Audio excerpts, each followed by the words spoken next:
The first duty of government is to protect our rights. It's our job to maintain the proper role of government in what we were tasked to do. In the Idaho Constitution, Article 1, Section 1, we have a right to life, we have a right to defend life. This legislation is centered on meeting the needs of Idaho families. And we have no way to maintain control over the spending of this program, and it will be a disaster for this state long term. But we have a whole gamut of kids whose parents would like to do something for them and they cannot. The courts have long held that our ability to transfer title on real property benefits society as a whole. This is simply about putting it out of reach of young, innocent, vulnerable children and making our libraries and schools a safe place for them to go. And I am increasingly frustrated that we cannot stop ourselves from drinking at the public trough. He's sounding the alarm. He's saying if we don't address these issues, we potentially might have greater problems moving forward. I feel like we're back to an unappointed board that gets to decide who is essential and who is non-essential. If I was looking at a business and I was looking at these figures, there would be heads rolling because this is unsustainable. We're supposed to be bottom-up government. We're supposed to be representing my citizens' ideas and your citizens' ideas, and we're supposed to be discussing them and debating them to come to a conclusion. And for me, it's about a couple things. It's about food security, it's about national security, and it's about preserving American exceptionalism. The First Amendment and our freedom of religion, freedom of speech are our first liberties. They are so important. We don't have the rest without them.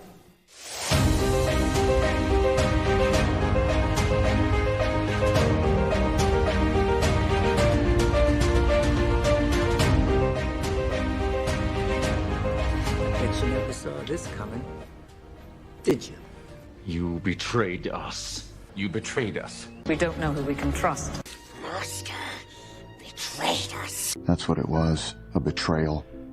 Don't know who we can trust anymore, do we? It feels like a betrayal. And he betrayed me like a betrayer. Yes, they betrayed you. So what are we going to do about it? Now, what should we do about it? What we gonna do about this? Betraying your people? We will hold them accountable. Yes, we will. Welcome to The Signal. Matt Edwards here, February 5th, 2024.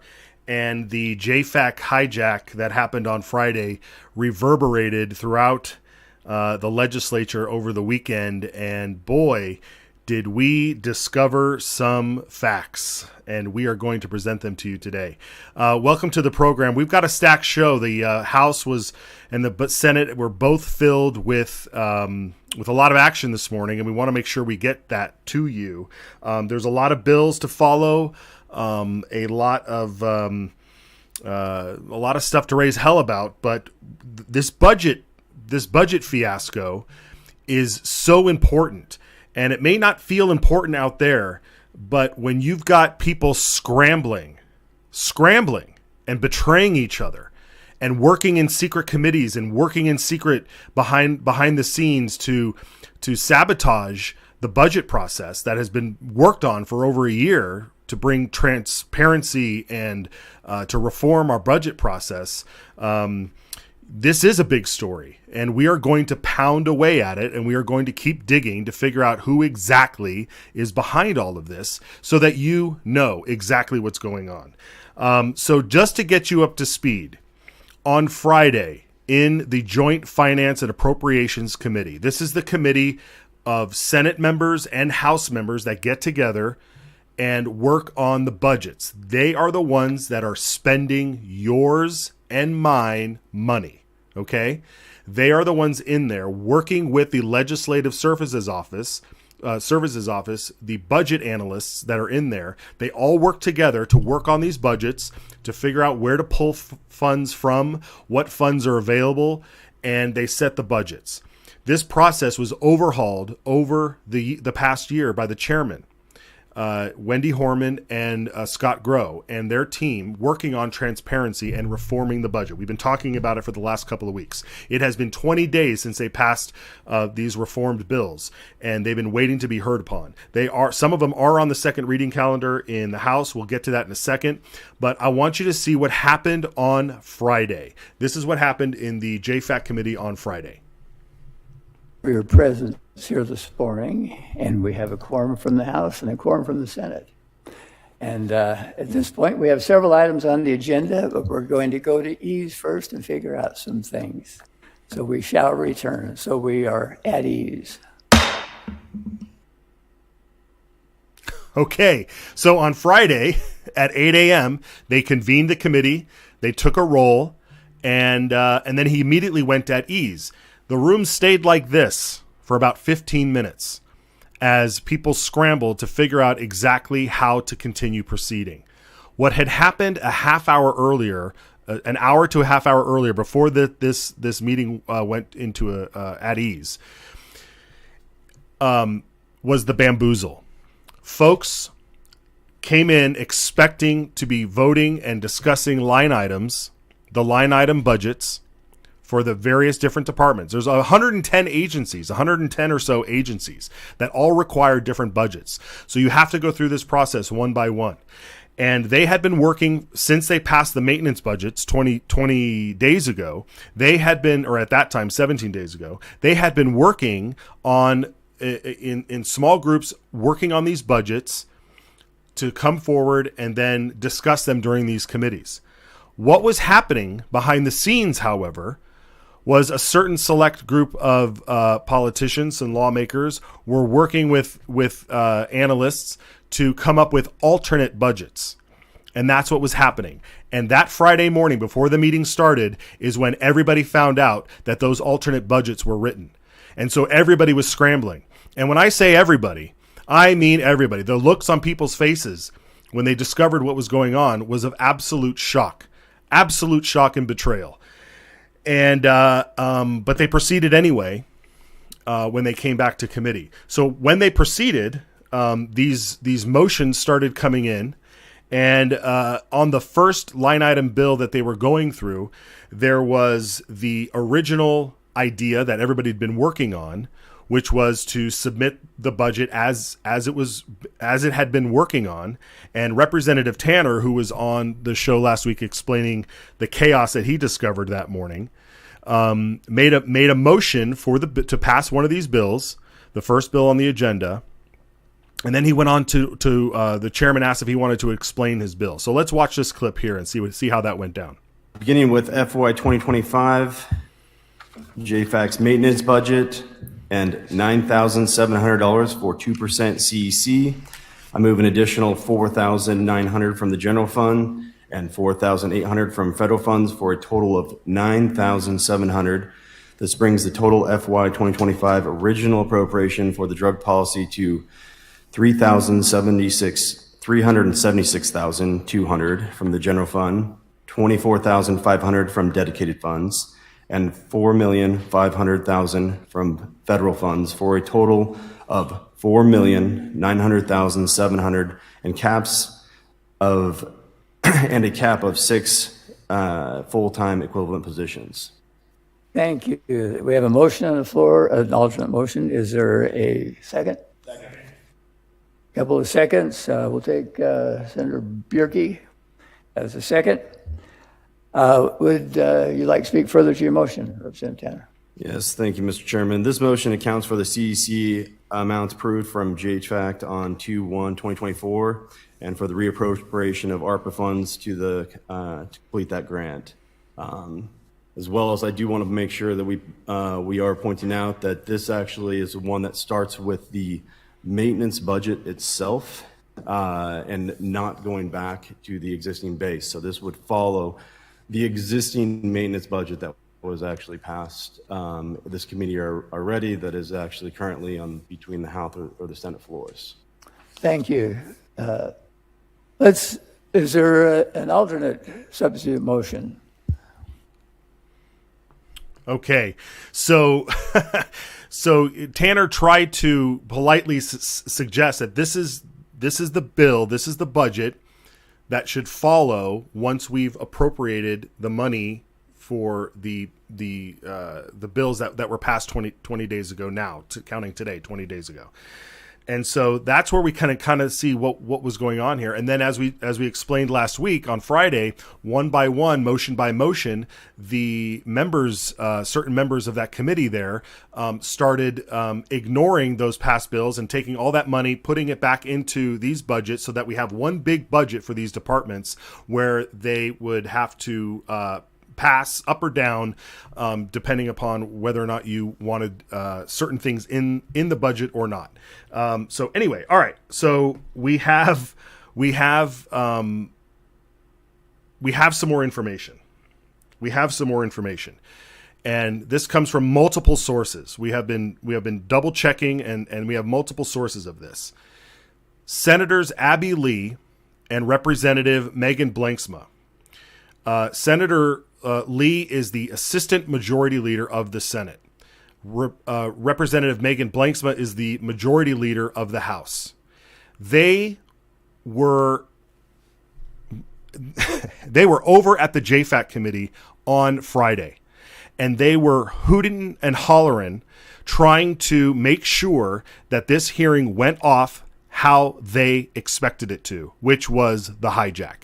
They were over there demanding that this committee convene, move forward, and meanwhile, publicly, they were voicing their frustration over certain rules that they deemed to have been ignored or not being followed, and that this is why we were in this situation. We saw this during the hearing last week and prior, where Democrats were talking about how there's certain rules that Senate and House must follow when they're meeting jointly. It's all they make this all so confusing because they want a smoke screen.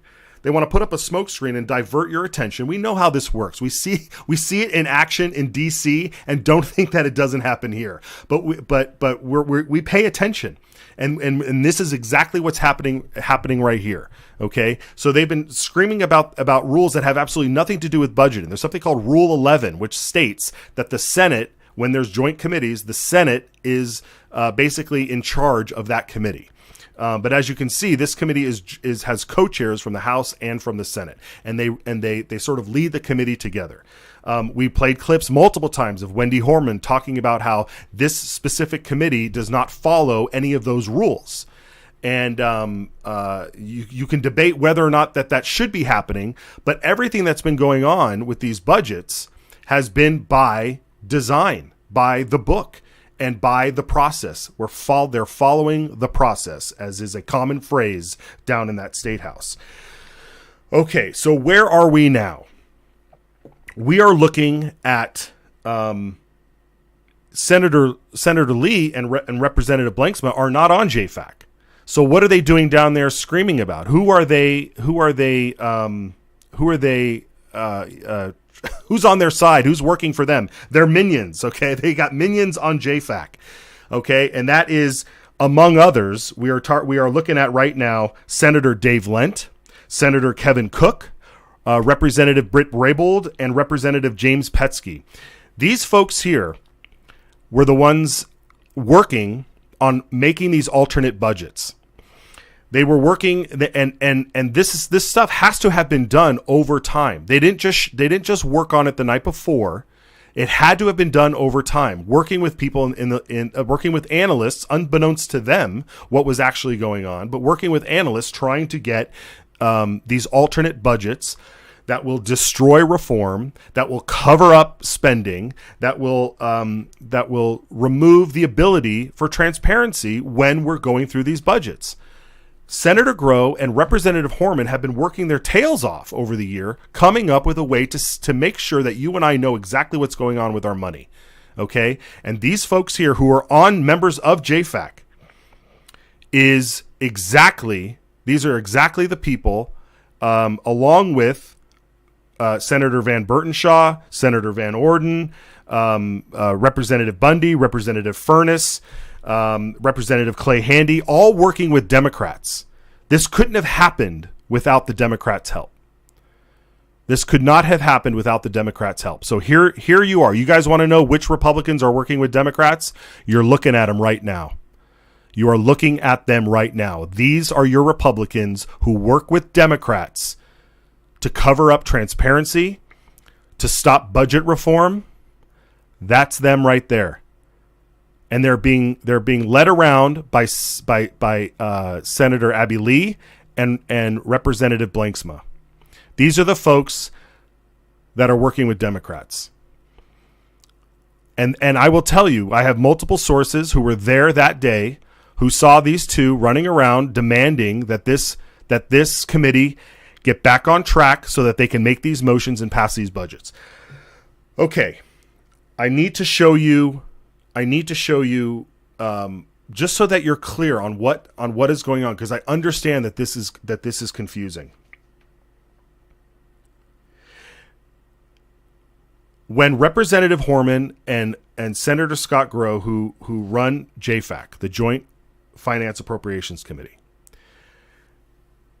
their first session in charge of this committee was last session. When they left, they had a goal of bringing transparency, bringing reform to our budget process, making it more efficient, making it more open and transparent for the people and for each other. And also allowing the legislature to have the ability to debate, to figure out how to spend your money wisely, and to cut fraud and waste.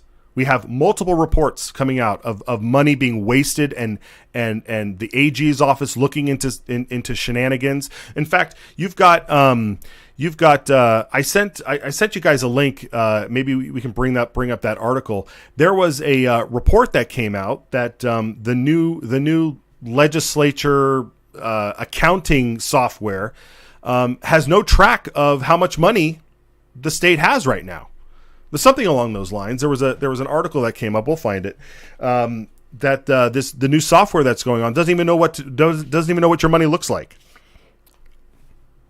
So, Senator Grow and Representative, here it is. Yeah, Idaho budget official says state cannot independently verify the cash balances.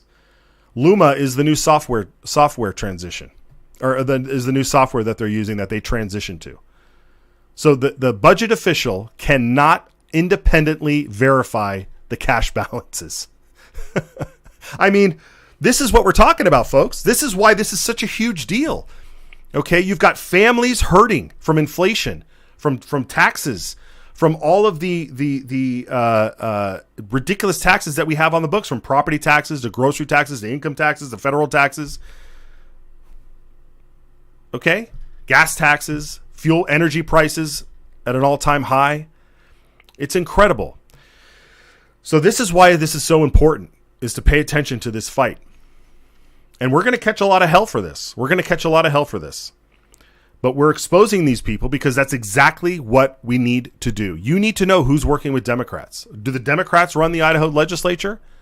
We heard from the executive director of the Freedom Caucus last week. She made that charge that the Democrats are running the Freedom Caucus. Well, here's 4 more that are working with the Democrats to control the state legislature. Okay, and they're hijacking the money. It's all about the money. It's always ever been about the money. Like I said earlier, we've got some great bills.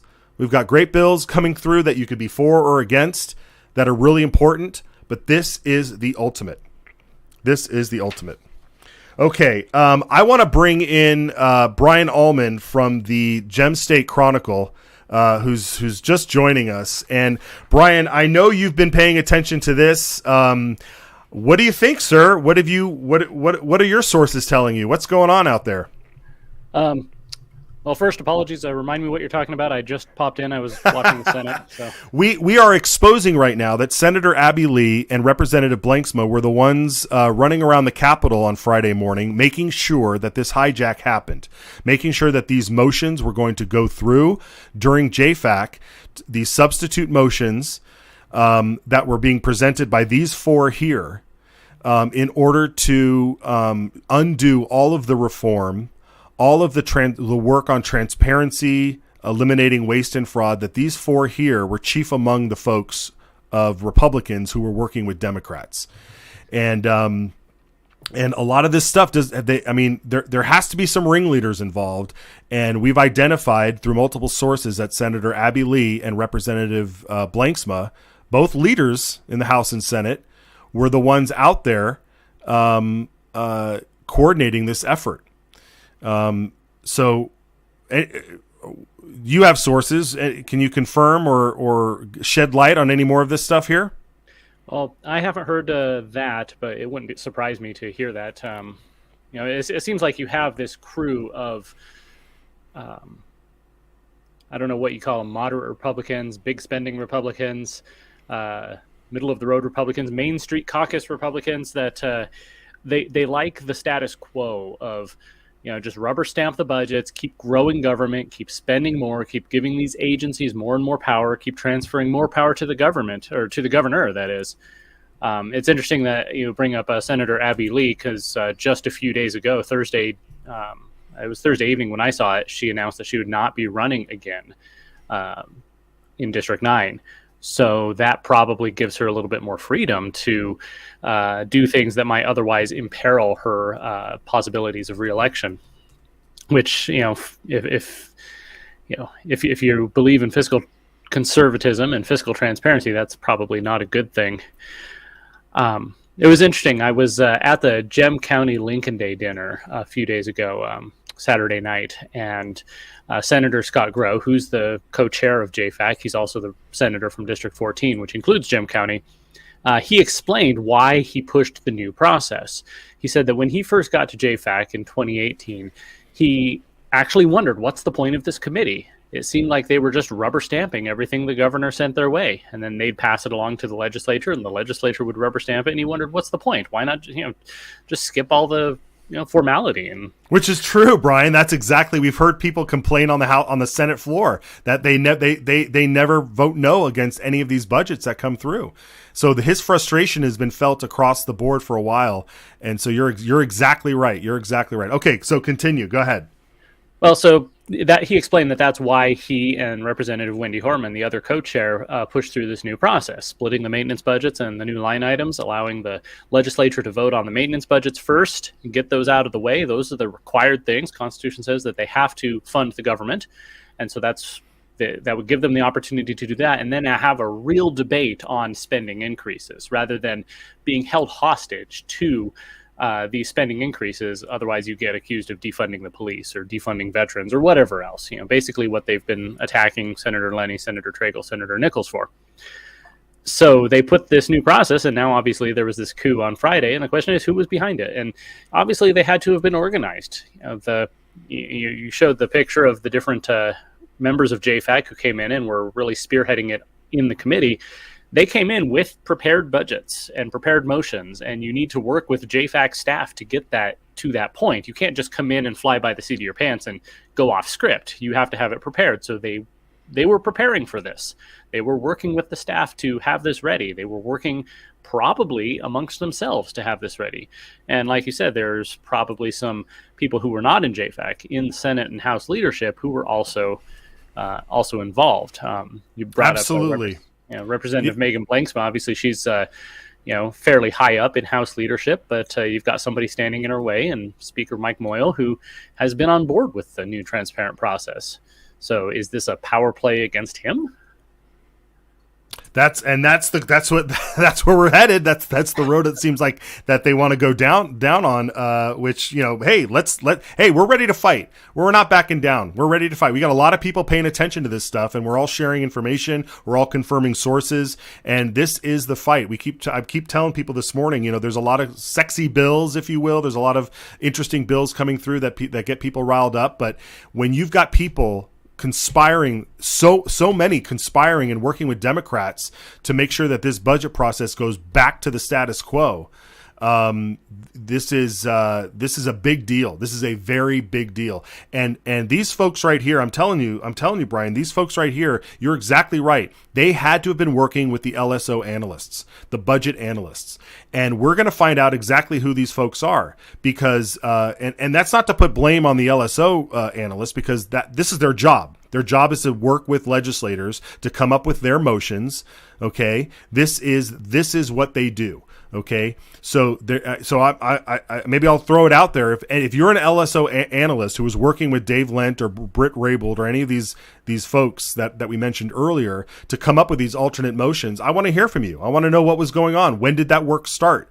We just want transparency. We just want to figure out what this stuff was going on, because Brian, they worked weeks on these line item budgets. They were working in committee, coming up. Like you said, you have to work for a while to come up with the motions for JFAC. They're almost like mini RSs, because you're working with specific numbers, and this is your motion to present this specific line item budget for that department and for that agency. And so while they were doing that in their normal work groups, they were then spending late nights or calling chairmen who were dismissing committees early or not calling them so that they can go work on this secret project to undermine leadership, to undermine their committee's leadership. Mm-hmm. I mean, since when do we see an actual coup inside a committee, where a committee gets together and teams with Democrats to overthrow their own party's plan? It's incredible. It's incredible, Brian. Yeah, you've been writing about this too. I think we have your article up here.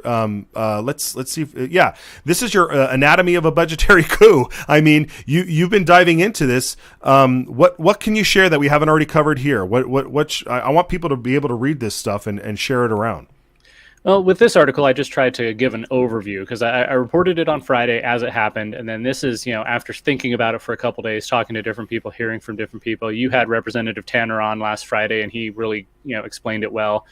Nicholas Kleinworth over at Idaho Freedom Foundation explained it well in his short video on Friday. What really jumped out to me was Stop Idaho Rhinos reposted a clip from an interview that Democratic Senator Janie Ward Engelking had with Idaho Reports. And she is on JFAC. She's one of the 3 Democrats on the committee. And she pointed out that the governor's launch grant, which he used so much of his political capital to push through the legislature last year, $8,000 for high school graduates to go toward in-demand careers, which just so happened to be the careers run by the people who donate to his PACs. He pushed that through at great, cost last year. And now here we learned from this interview with Senator Ward Engelking that the funds for the launch grant were not part of the maintenance budgets. So the legislature could have passed these maintenance budgets and then rejected the spending increases, and that would have effectively killed the launch grant. And so that makes me wonder, was the governor concerned that his baby, his pet project, was in danger of getting cut, and therefore he wanted to go back to the old ways, and maybe he made a few phone calls? I really don't know. I don't know how he was involved, but it seems like there was probably an opportunity for that. Yeah, you bring up a great point, and we have that clip today of Representative Wendy Horman, the co-chair of JFAC, addressing that very issue, that that people were worried, or they thought that these maintenance budgets were out of compliance because they didn't have statutorily approved money that was supposed to go to this launch grant. So, guys, do we have this clip? No, it's it's Horman talking about the launch grant. We have it. It's somewhere in here. Well, in the meantime, over at Idaho Freedom Foundation, Fred Birnbaum, he is a budget guru. He digs into these and really gets into the details. He had an article that they posted yesterday calling it Kabuki Theater, how the JFAC members who were part of the coup are trying to say that they, this whole thing that Grow and Horman did, it was against statute. We can't do it, so we had to redo it.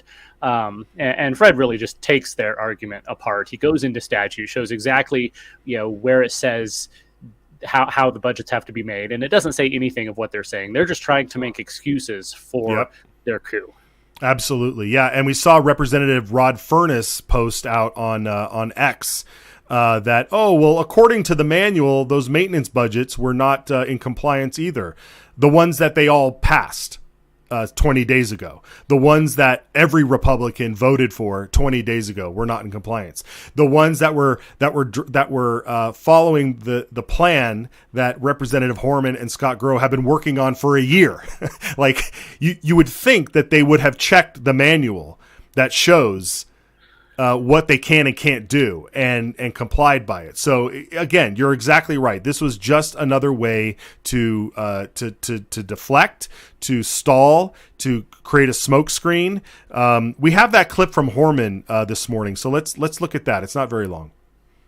One of the big questions in the building has been why launch isn't in the maintenance budgets. Would you like to explain how it wasn't ever in your budget last year because the program didn't exist yet and it went? So it's not possible for us to put in the maintenance. Perhaps I'm answering the question myself. Would you please like to explain how that worked and why those funds were not requested last year, except for, I think, about 4 or 5 million? Thank you. Yes, Madam Chairman. Last year, when the launch bill passed, it set up the mechanism for the In-Demand Careers Fund to transfer into Idaho Launch. However, the program is designed to award the first grants to the class of 2024. So roughly $5 million, so $4 million in ongoing funds, $1 million in one-time funds were appropriated into our budget for the startup costs to help us get the grant management platform, to have students start applying in October and do all of the things that we needed to do in order to be able to award grants to the class of 2024. So the remainder of those funds, roughly $70 million, $5 million was appropriated to CTE on a ongoing basis for secondary CTE programs, so the remaining $70 million would need to be provided spending authority and the funds into our budget this year. Okay. Okay. You see what I mean, sometimes it's just like they're speaking another language, but the point is the clear language that we heard was this program didn't exist last year, so it couldn't have been in a budget that maintains last year's budget, right? What's your take on that? How did you think she handled that? I could see a little bit of frustration in Representative Foreman. Remember, they pulled this coup off on Friday when she was out sick, so she wasn't even there for it. Right. And so That's right. I'm sure she was throwing things at the screen as she's watching and from wherever she was. But it's true. The maintenance budgets are crafted to be essentially what they used last year. So this new expenditure would not be part of that. And it makes me wonder, is there, was that part of the plan all along to essentially promise things and then hold the legislature hostage to make sure that they get that money? Right. And, and this is exactly what the legislature should be doing. There were many questions this morning on the launch aspect, because that was something that was presented today. They were talking about the funding of launch today, and they, several folks had questions about how the money was to be used, and we're not going to show the clips because I don't want to run out of time here. But Representative Tanner asked about whether or not if somebody were to take a grant launch money for an in-demand career that they were pursuing and then decided to no longer pursue that career, do they have to pay the money back? And the answer was no. Senator Scott Herndon was asking how the money is given out. Is it given directly to the school or to the training center? Is it given to the potential student? And then they had to explain how that process went, and then how the government gives the money to the institution and has to go through the whole process. It was like filing an insurance claim almost. So there was a lot of questions that weren't debated when they were debating this bill initially, because now the process was passed, and so now it's in place. So we'll get into the ramifications of all that stuff later in the week as we get this. But going back to the JFAC, this heist that's going on, where do you see this going? Where do you see this going? Well, that's the good question. I was watching the House earlier, just a few minutes ago, and they had 4 budget bills, four of the maintenance budgets that passed almost 3 weeks ago now, but were held for a long time, probably while the coup plotters were figuring out their coup. But they had passed, and so they're waiting in the House, and they went on their second reading earlier today, which means they could be debated on the floor as early as tomorrow. That's right. Leadership might try and find a way to hold it. I don't know what's going to happen. But what's interesting is that the sponsors of these maintenance budget bills are Representative Raybould, Representative Bundy, Representative Furness, some of these same people who then voted for the new bills on Friday. So yes. Are they going to go on the floor and present a bill that they've now said that they don't support or is against statute? What's going to happen? It's I remember in the House last Friday, just before adjournment, Speaker Mike Moyle said, study Mason's manual over the weekend because you're going to need it.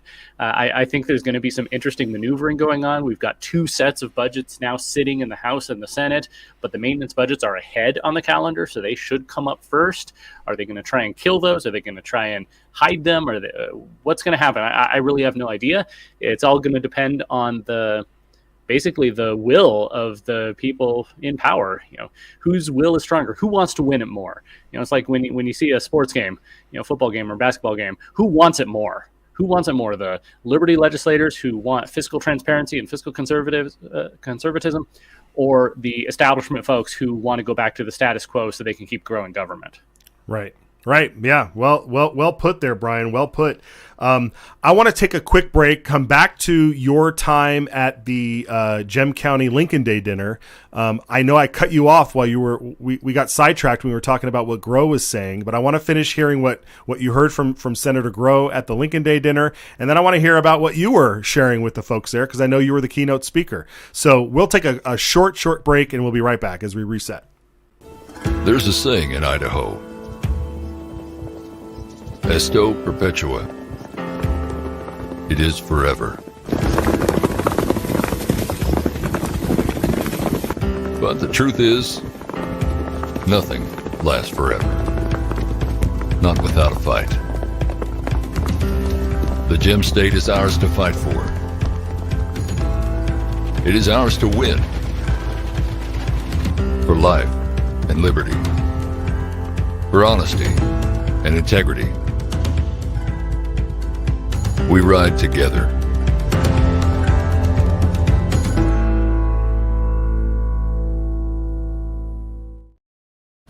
All right, everybody, welcome back. Matt Edwards here. I'm with Brian Ullman from the Gem State Chronicle, and we've been talking about the JFAC hijack, the Groundhog Day massacre, the Pearl Harbor attack, however we want to call it here.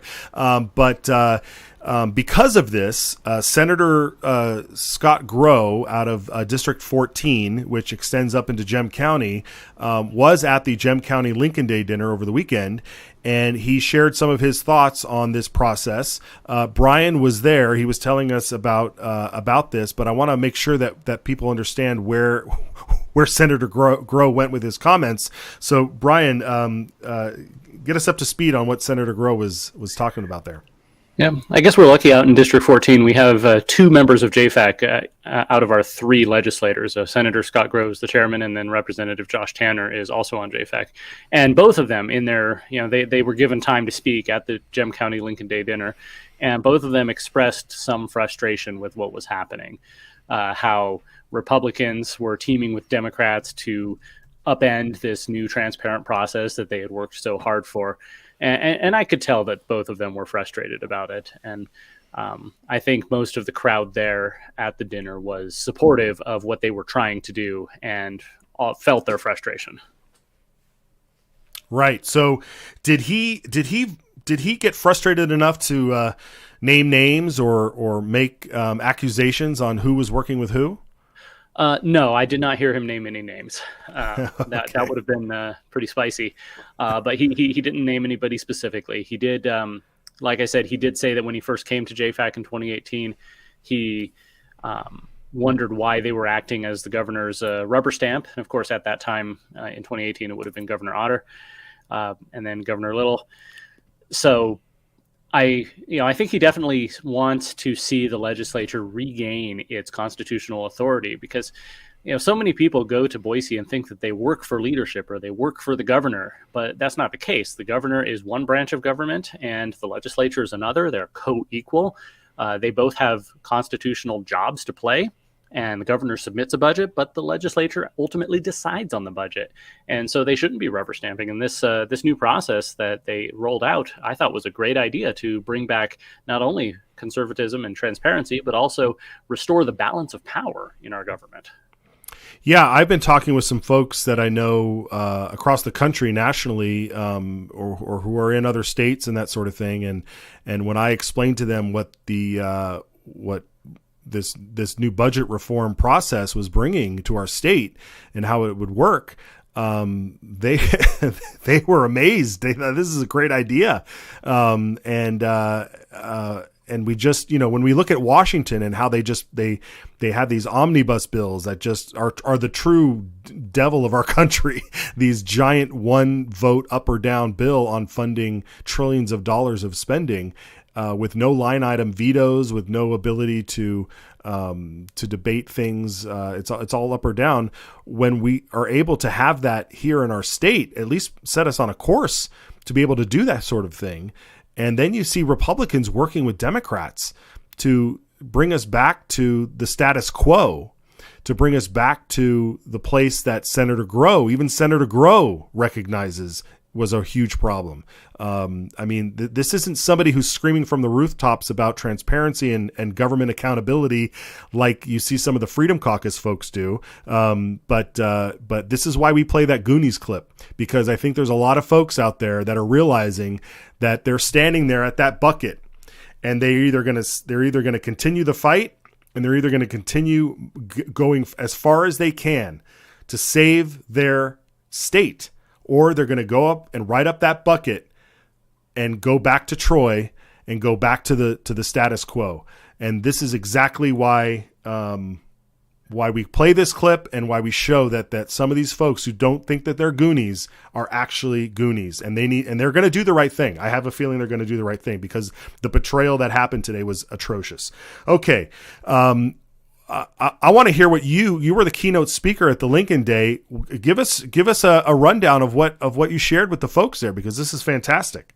Well, it's interesting that you mentioned people basically having to choose their sides. Do you want to, do what's necessary to save the state, or do you want to go back to the comfortable establishment? And that's something I did talk about a little bit. How we can disagree on things. Unity, honestly, I think is overrated.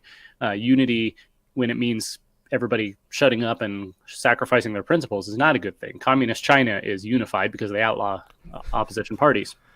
But we need a vigorous debate, both in our country and also within the Republican Party, about what we stand for.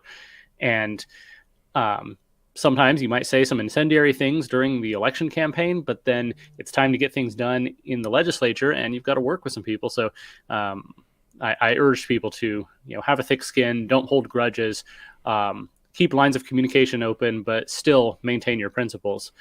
I had a fun time talking about the history of the Republican Party, how it grew up, how we've always had this tension between different factions. In the 1940s, you had Thomas Dewey on one side and Bob Taft on the other, trying to pull the party in different directions. In the 1960s, you had Goldwater on one side and Nelson Rockefeller on the other side.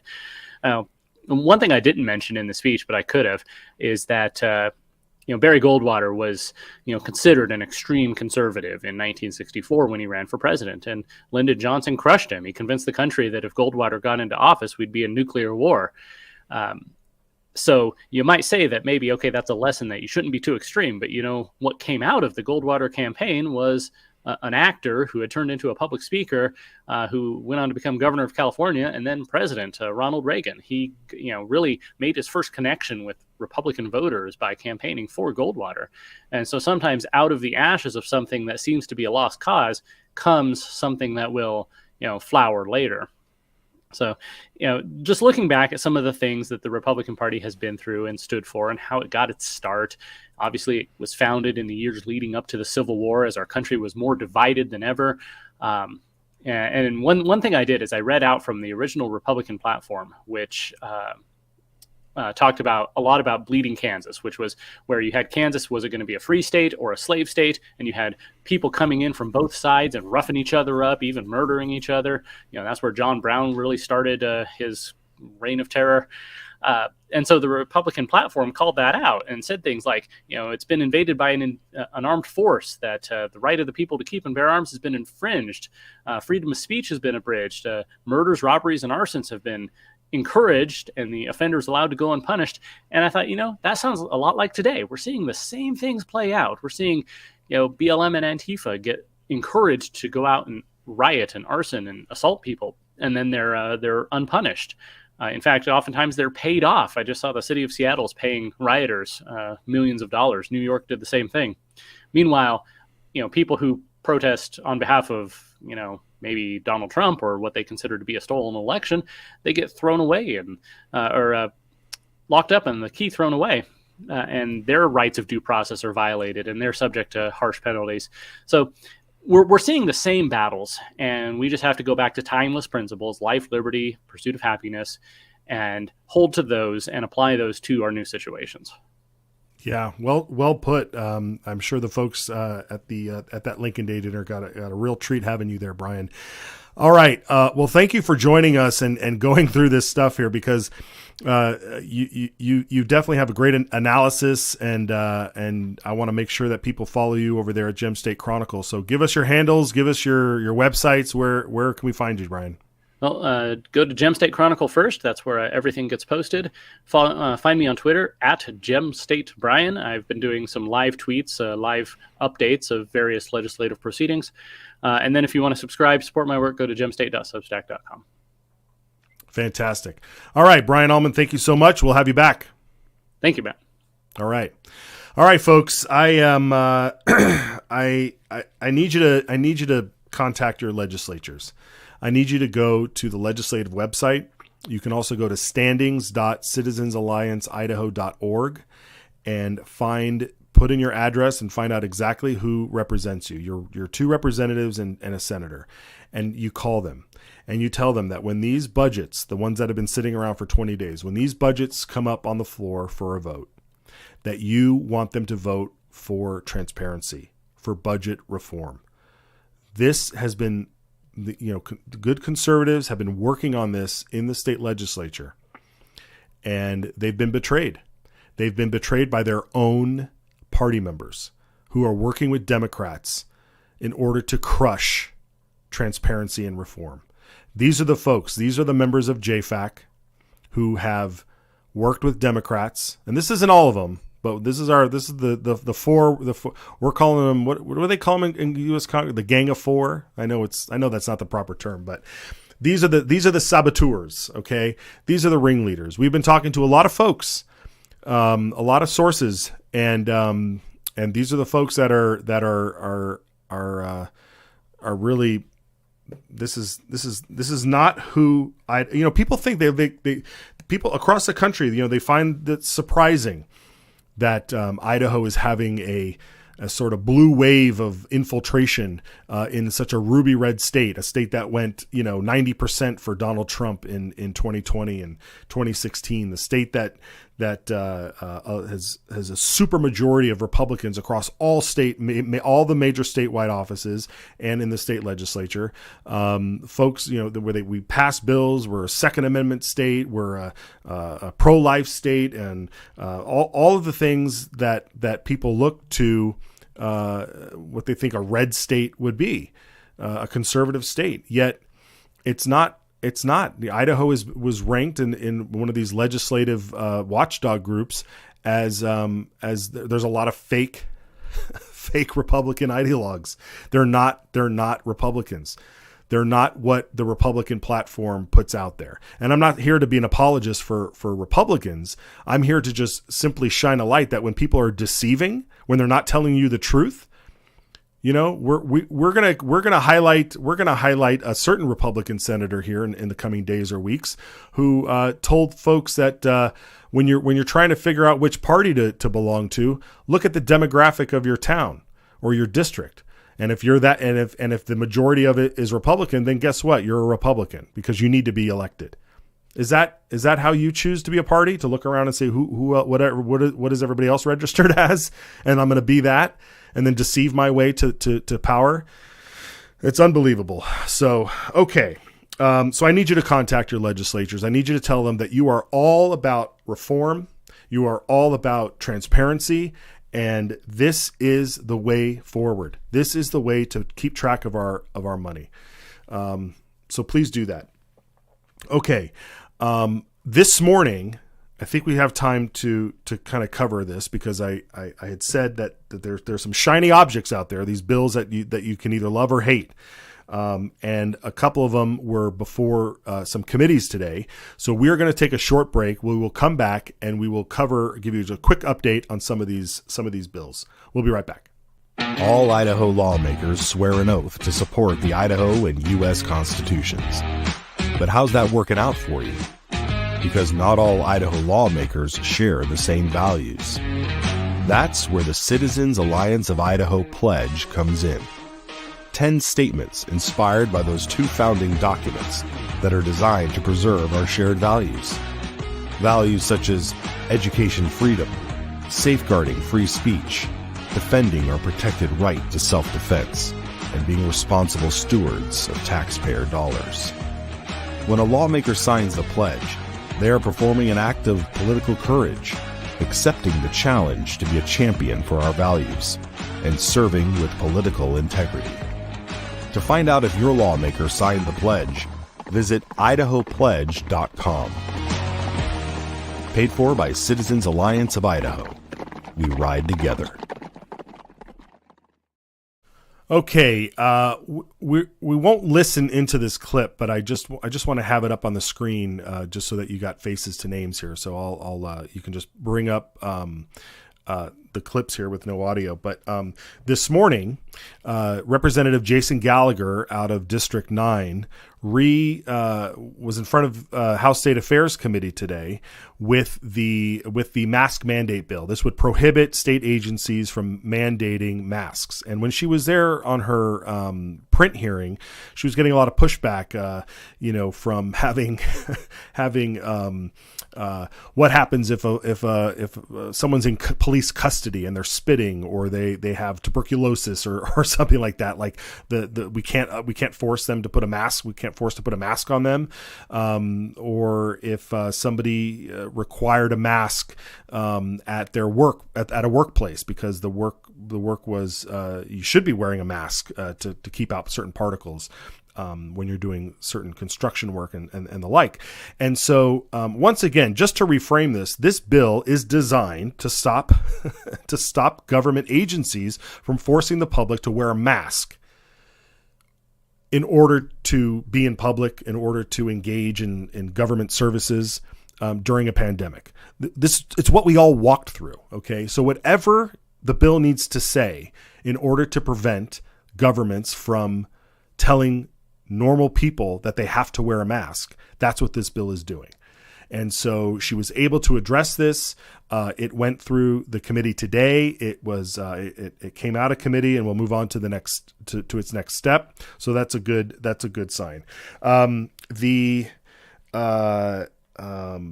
other bill that was happening was Senator Kevin Cook, who we just spent the better part of 40 minutes talking about with JFAC. He has a bill that will require smartphone and tablet device manufacturers to turn on, or the store that someone is buying a phone or a tablet from, to turn on the parental filters to ensure that should the device get in the hands of children, that they will be somewhat protected from graphic pornographic material online. A lot of folks called in. A lot of folks spoke up about this bill, what the potential ramifications it could have on free speech. Not your free speech when it comes to pornography, but the fact that these filters can be so sensitive that other non-pornographic materials could get caught up in these filters and deny your access to them. And so there was a real problem with how these filters work. And that was being voiced by some of the folks that were standing up there. Not to mention, one of the questions that I had that I didn't see asked yet was, this only applies to brand new phones. And I don't know about you. I mean, I've got kids, but and smartphones that access the internet just like a regular computer have been around for over 10, 15 years now. I think the first iPhone was 2008, 2007, somewhere around there. And so, and with every year getting an upgrade and having to this and that, I mean, some people have phones that are lying around, and I know me, I've given my kid a phone from years ago that he can play with. I mean, it has no access to the internet. We turn everything off, but what's stopping those phones from accessing? So a lot of the arguments that were being brought up on this device bill was that it gives people a false sense of security that, this phone has a filter on it, I can just give it to my kid and everything will be fine. And we know that's not true. This whole notion that the government can just set up a false, this secure apparatus is completely false. It's a false sense of security. Just like a mask. How many people were going out into the world wearing a mask when they felt like garbage? They're like, I'm coming down with something. I better not infect anybody. So I'll wear a mask and still go to work or still go in close quarters somewhere. If you're sick, stay home. If you're sick, stay home. If you're sneezing, you're coughing, stay home. You don't go out. A mask is not going to prevent the spread of anything. All right, we're getting off tangent here, but that's exactly the point that we're trying to make here.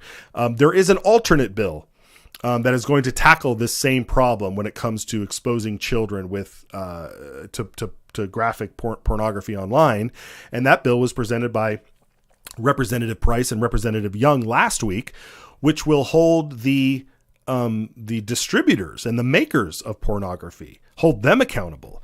If you are going to deliver this content into Idaho, then you need to verify that the people accessing your content is of age. Just like when you walk into a video store, or you've walked into a magazine store back in the day where they have pornography. The clerk is going to verify your age before they allow you to purchase the content, or to allow you to go into that seedy back room back there. There are adult stores all across Idaho and strip clubs all across Idaho that will allow that need to check your ID before you are exposed to any of that content. Okay, they don't check ID at Pride in the Park, however, but we'll get there. Okay, so that bill is important, and we want to make sure that happens. Okay, one other bill this morning, Joe Alfieri wanted to pass a resolution that supports Texas and its border problem, which I think is a good move, so we'll keep an eye on that. Maybe we'll have Joe on to share us some stuff about the border and what he knows. But we all know what's going on there in the national news when it comes to that. Oh, here he is. Were you going to play his audio? How long is this clip? We've been used to it. To give you an idea of the scale of what's going on, in December, more than 300,000 people crossed the border. The invasion of Normandy consisted of 156,000 troops. This is unprecedented. The federal government has failed in its duty to defend its borders under Article 4, Section 4 of the U.S. Constitution, and Texas has taken up its duty to defend itself under Article 1, Section 10, Clause 3 of the Constitution, which gives a state the right to defend itself from invasion of any sort. This resolution. Very good. Okay. Good on Representative Alfieri for bringing that resolution up to support Texas. Very good. Okay, folks. So yeah, we're keeping tabs on all of it. And we want you to be sure you're made aware of all that. But the most important thing right now is this budget process, and the fact that Representative Megan Blanksma and Senator Abby Lee are the ones being identified as blowing smoke around, spreading false information about this process, and setting up their minions to hijack JFAC away from its leadership, away from the members who have been working tirelessly to bring transparency and reform to our budget process, to make sure that they are spending yours and my money wisely. Senator David Lent, who's the chairman of the Senate Ed Committee, the Education Committee, which had a few meetings canceled last week or pulled from the calendar, or not scheduled at all for whatever reason, because he seemed to have been busy working with analysts to come up with alternate budgets to work with Democrats trying to figure out how to get all this stuff through. So Lent, Raybould, Cook, Petsky, also Van Burtenshaw, Van Orden, Bundy, Furness. We talked about Furness today. Yeah, pretty bad. All right, folks. The ultimate betrayal has happened. Why don't we play that betrayal clip? Why don't you play us out with that betrayal clip, and we'll do that. I just want to make sure also that you know about IdahoSignal.com, because that's where you can support the show. And I have been extremely grateful for those who have sent in their support. Last week and over the weekend, we got some nice messages from people who were supporting us over at IdahoSignal.com. I'm glad you're watching the show. I just need you to share it. Our numbers are climbing.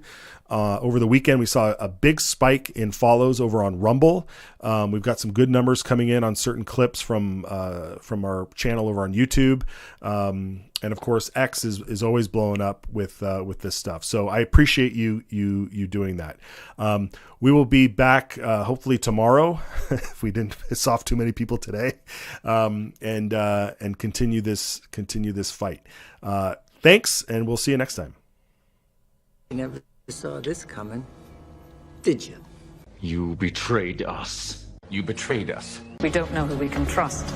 Master betrayed us. That's what it was, a betrayal. Don't know who we can trust anymore, do we? It feels like a betrayal. And he betrayed me like a betrayer. Yes, they betrayed you. So what are we going to do about it? Now, what should we do about it? What we gonna do about this? Betraying your people? They are going to be held accountable. We will hold them accountable. This bill, I think, it puts a stake in the ground that says we have a sovereign right to protect what's ours.